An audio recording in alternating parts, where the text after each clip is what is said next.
안녕하세요. 부동산 전문가 이호중입니다. 오늘은 말소 기준 권리에 대해서 공부해 보도록 하겠습니다. 말소 기준 권리는 권리 분석 시에 상당히 중요합니다. 말소 기준 권리가 될 수 있는 권리에는 저당, 근저당, 압류, 가압류, 담보가 등기, 강제 경매 기입 등기가 말소 기준 권리가 될 수 있습니다. 실제 실무에서는 이 여러 가지 권리들이 같이 병합해서 나올 수가 있는데요. 그러면 가장 시간상으로 선순위에 있는 권리가 말소 기준 권리가 됩니다. 말소 기준 권리보다 먼저 설정되어 있는 권리를 선순위 권리라고 하고, 말소 기준 권리보다 나중에 설정되어 있는 권리를 후순위 권리라고 합니다. 실무상 근저당권과 가압류가 말소 기준 권리의 95%를 차지하고 있습니다. 말소 기준 권리에 공통점이 있는데요. 근저당, 가압류, 담보가 등기, 강제 경매 기입 등기는 모두 돈을 받기 위해서 하는 등기입니다. 권리 분석 시에 임차인의 권리 분석이 중요한데요. 말소 기준 권리보다 전입이 빠른 임차인을 선순위 임차인, 대항력 있는 선순위 임차인, 말소 기준 권리보다 나중에 전입한 임차인을 대항력이 없는 후순위 임차인이라고 합니다. 선순위 임차인은 대항력이 있기 때문에 낙찰 시 보증금을 인수합니다. 말소 기준 권리에 예외가 있을 수 있는데요. 언제나 인수하는 권리가 두 가지가 있습니다. 등기부에는 등기되지 않지만 유치권과 법정지상권은 순위에 상관없이 항상 인수하여야 합니다. 다음은 경매 실무에서 어떻게 말소 기준 권리가 적용되는지 알아보도록 하겠습니다. 말소 기준 권리 실무 사례를 한번 살펴보도록 하겠습니다. 소유권은 말소 기준 권리가 될 수 없죠. 근저당권은 앞에 말씀드린 것처럼 말소 기준 권리가 될 수 있습니다. 압류 또한 말소 기준 권리가 될 수 있고요. 임의경매 개시결정 등기는 말소 기준 권리가 될 수 없습니다.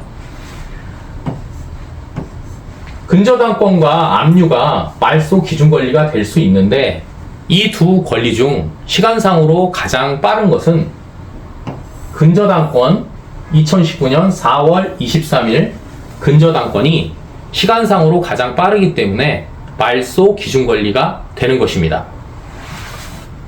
이 말소 기준 권리와 임차인의 권리 분석이 중요한데, 말소 기준 권리보다 지금 먼저 전입되어 있는 18년 7월 11일이니까 먼저 전입되어 있는 이 임차인은 선순위 임차인으로서 대항력이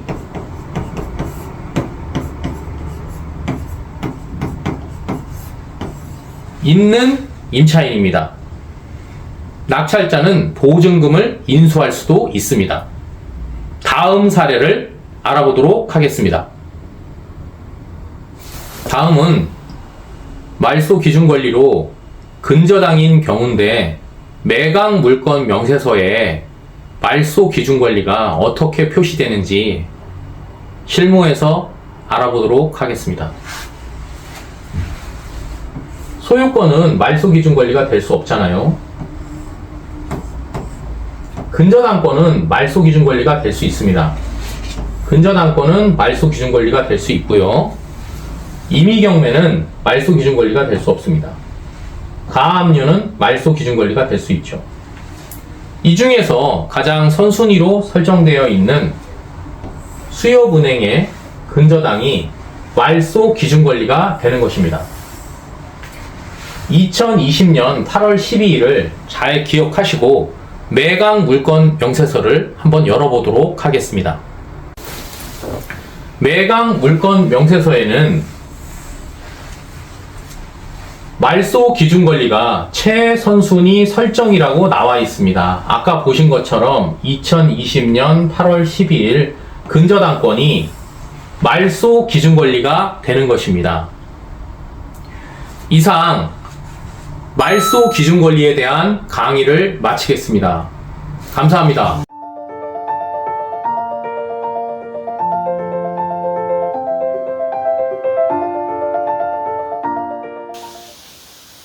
안녕하세요. 부동산 전문가 이호중입니다. 오늘은 근저당권에 대해서 공부해 보도록 하겠습니다. 근저당권은 담보물건입니다. 물건은 우선 변제권이 있죠. 후순위 권리자, 기타 일반 채권자보다 먼저 돈을 가져가는 거예요. 근저당권은 어디서 확인하느냐? 등기부 을구에서 확인하실 수 있습니다. 저희가 큰 돈이 필요하면 은행에 가서 대출을 받잖아요. 그러면 은행은 내가 1억만 대출해 주세요 하고 1억의 원금에 대해서 1금융권은 120%, 1억 2천의 채권 최고액을 부동산 등기부에 잡게 됩니다. 차후에 원금 1억에 돈을 갚지 못하게 되면 이 근저당권에 기해서 경매를 치는 것입니다. 그게 바로 임의경매입니다. 근저당권은 경매 신청권이 그래서 있는 겁니다. 제가 실무적으로 아주 오랫동안 등기부를 많이 봤는데 저당은 거의 없습니다. 99%가 근저당권이 등기부에 설정되어 있었습니다. 또한 근저당권은 말소 기준 권리가 될 수 있습니다. 말소 기준 권리는 전에 말씀드린 것처럼 압류, 가압류, 저당, 근저당, 담보가 등기, 강제 경매 기입 등기가 모두 말소 기준 권리가 될 수 있죠. 근저당권도 말소 기준 권리가 될 수 있고 말소 기준 권리는 경매 시 소멸하는 것입니다. 경매 시 선순위, 후순위 가리지 않고 매각으로 근저당권은 소멸합니다. 그러면 근저당권이 배당을 받든 못 받든 근저당권은 매각으로 소멸합니다. 낙찰자와는 아무런 관련이 없는 것입니다. 다음은 실무에서 근저당권이 어떻게 적용되는지 공부해 보도록 하겠습니다. 근저당권 사례를 가지고 한번 공부해 보도록 하겠습니다. 자, 요 근저당권 말소 기준 권리가 될 수 있죠?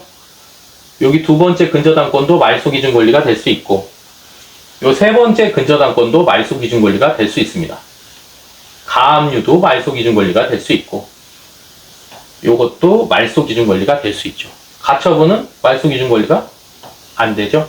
이 중에서 가장 선순위로 설정되어 있는 권리가 말소 기준 권리입니다. 국민은행 2016년 5월 26일 이게 말소 기준 권리가 되는 것입니다.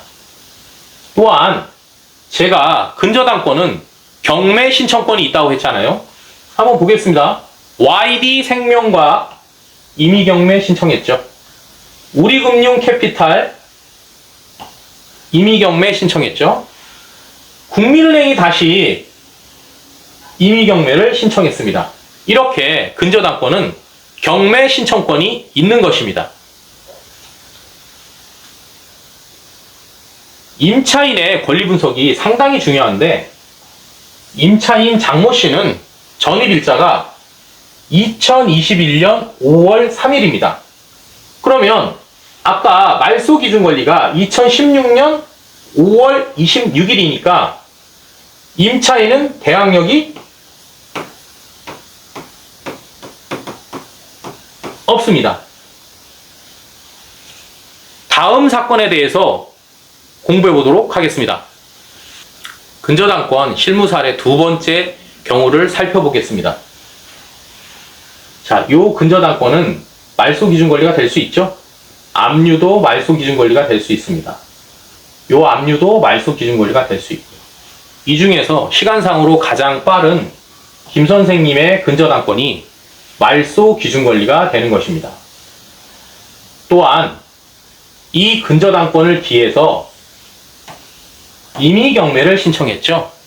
이렇게 해서 경매 신청권이 있는 것입니다.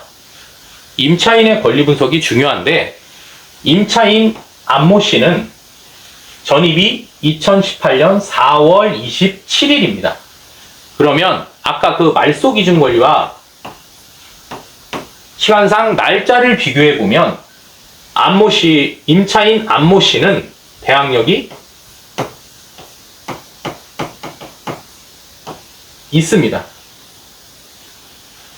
이번 시간에는 근저당권에 대해서 공부해 보았습니다.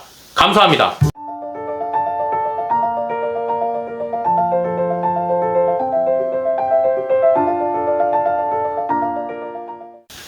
안녕하세요. 부동산 전문가 이호중입니다. 오늘은 임차권 등기 명령 제도에 대해서 공부해 보도록 하겠습니다.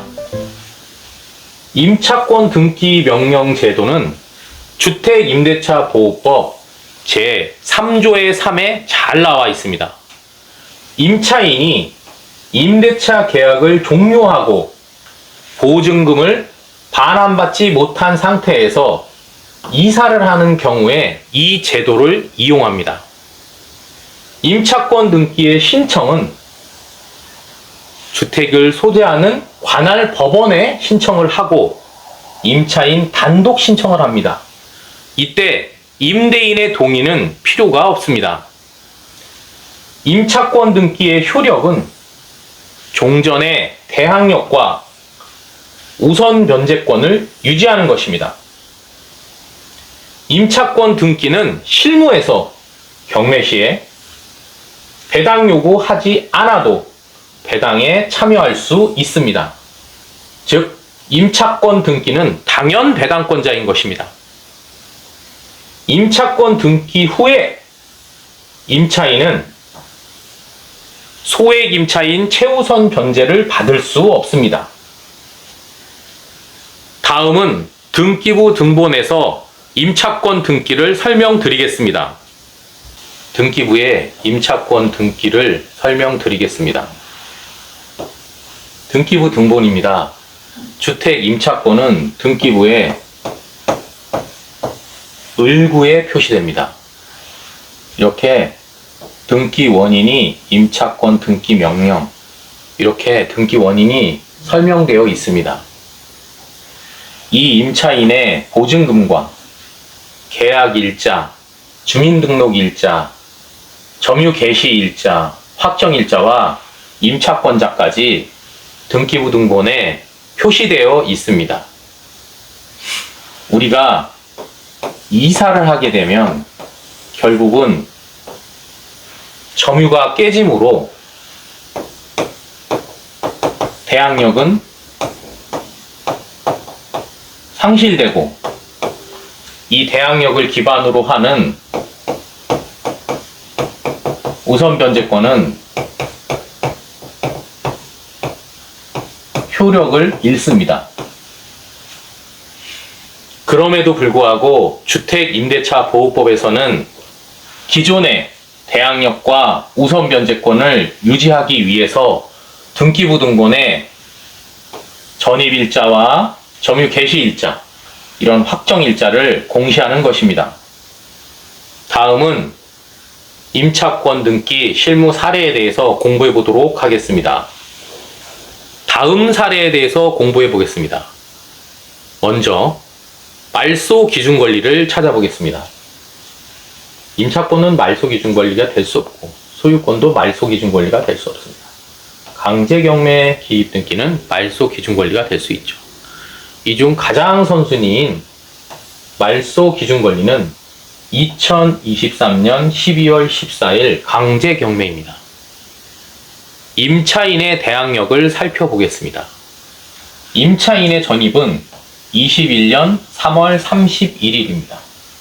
그러면 말소 기준권리 일자와 비교해보면 임차인이 먼저 전입신고하였습니다. 그래서 대항력이 있습니다. 이 대항력 있는 임차인이 임차권 등기를 했다는 의미는 배당 요구를 했다는 의미입니다. 당연 배당권자입니다. 그래서 확정일자를 갖고 있는 임차인이 본인의 채권 금액 전부를 배당받지 못한다면 그 배당받지 못한 금액은 낙찰자가 물어줘야 합니다. 이번 시간에는 임차권 등기 명령에 대해서 공부해 보았습니다. 감사합니다.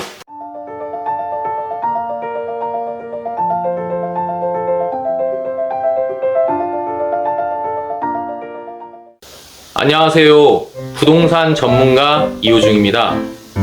오늘은 유치권에 대해서 공부해 보겠습니다. 유치권은 법정 담보 물건입니다. 보통 공사대금 채권인 경우가 많습니다. 돈을 받을 때까지, 이 돈은 채권을 이야기하겠죠. 물건을 점유할 수 있는 권리를 유치권이라고 합니다.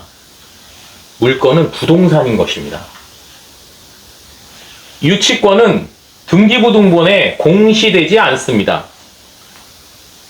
또한 경매 시 유치권이 성립한다면 낙찰자는 무조건 인수를 해야 합니다. 유치권의 성립 조건은 첫 번째, 목적물로부터 채권이 발생해야 됩니다. 이것을 결련성이라고 합니다. 판례에서는 임차인의 권리금, 임차인의 보증금은 결련성이 없어서 유치권은 성립하지 않는다고 이야기하였습니다. 두 번째는 채권이 변제기에 도래해야 됩니다. 채권이 갚아야 할 날짜가 지났다는 이야기입니다. 세 번째는 점유를 해야 합니다. 그 점유는 적법한 점유하고 이 점유를 통해서 공시를 하는 것입니다. 점유가 상실이 되면 유치권은 성립하지 않습니다. 네 번째는 유치권 배제 특약이 없어야 합니다. 계약서에 원상복구 조항이 있다면 유치권 포기 조항으로 간주합니다. 실무에서 유치권의 90%는 가짜입니다. 왜냐하면 법원에서는 유치권을 신고한다면 무조건 받아주기 때문입니다. 다음은 유치권 사례에 대해서 공부해 보겠습니다. 사례를 통해 공부해 보겠습니다. 먼저 말소 기준 권리를 찾아보겠습니다. 근저당권, 말소 기준 권리가 될 수 있습니다. 가압류, 가압류, 가압류, 가압류까지 모두 말소 기준 권리가 될 수 있습니다. 이 중에서 시간상으로 가장 빠른 우리은행 근저당권이 말소 기준 권리가 되는 것입니다. 유치권을 살펴보겠습니다. 임차인이 유치권 신고를 하였습니다. 매각물건 명세서에는 그 성립 여부는 불분명하다, 이렇게 나와 있습니다. 앞에서 공부한 것처럼 임차인은 계약서에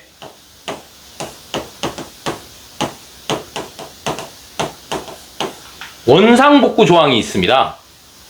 이 원상복구 조항은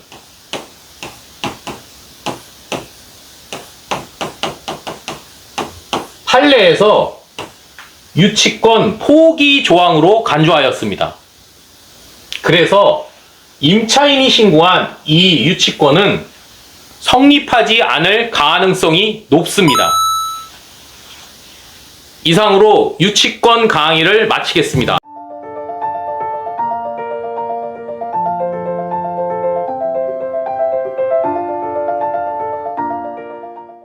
안녕하세요. 부동산 전문가 이호중입니다. 오늘은 법정지상권에 대해서 공부해 보겠습니다. 법정지상권은 민법 제 366조에 나와 있습니다. 등기 없이 법으로 정한 일정한 요건을 갖추게 되면 지상권이 성립합니다. 건물 소유자한테 인정되는 권리입니다. 이것을 만든 취지는 건물 철거로 인한 사회 경제적 손실을 방지하기 위해서 만들었습니다. 저희가 법정지상권이 성립한 건물을 낙찰받게 되면 선순위든 후순위든 가리지 않고 항상 인수합니다. 성립 요건을 보겠습니다.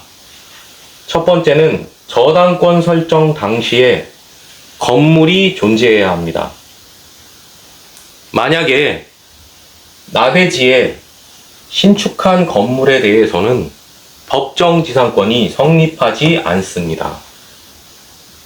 두 번째는 저당권 설정 당시에 토지와 건물의 소유자가 같아야 합니다. 세 번째 요건은 토지 또는 건물의 저당권이 설정되어야 합니다. 마지막 네 번째 요건은 경매로 토지와 건물의 소유자가 달라져야 합니다. 판례에서 인정하는 관습법상 법정지상권이 있습니다. 토지와 건물이 달라지는 원인이 매매, 증여, 상속, 공매인 경우에는 관습법상 법정지상권이라고 합니다. 다음은 법정지상권 사례에 대해서 공부해 보겠습니다. 본 토지 위에는 여러 동의 비닐하우스가 있습니다. 먼저 말소 기준권리를 찾아보겠습니다. 근저당권은 말소 기준권리가 될 수 있습니다. 가압류도 말소 기준권리가 될 수 있습니다. 강제 경매 기입 등기도 말소 기준권리가 될 수 있습니다. 이 중에서 시간상으로 가장 빠른 2019년 7월 10일 근저당권이 말소 기준권리가 되는 것입니다. 매각 물건 명세서에는 법정지상권 성립 여부는 불분명하다 라고 나와 있습니다. 판례에서 비닐하우스는 법정지상권이 성립하지 않는다고 판시하였습니다. 그래서 본건 토지 위에 있는 비닐하우스는 법정지상권이 성립하지 않을 가능성이 높습니다. 법정지상권에 대한 강의를 마치겠습니다. 고맙습니다.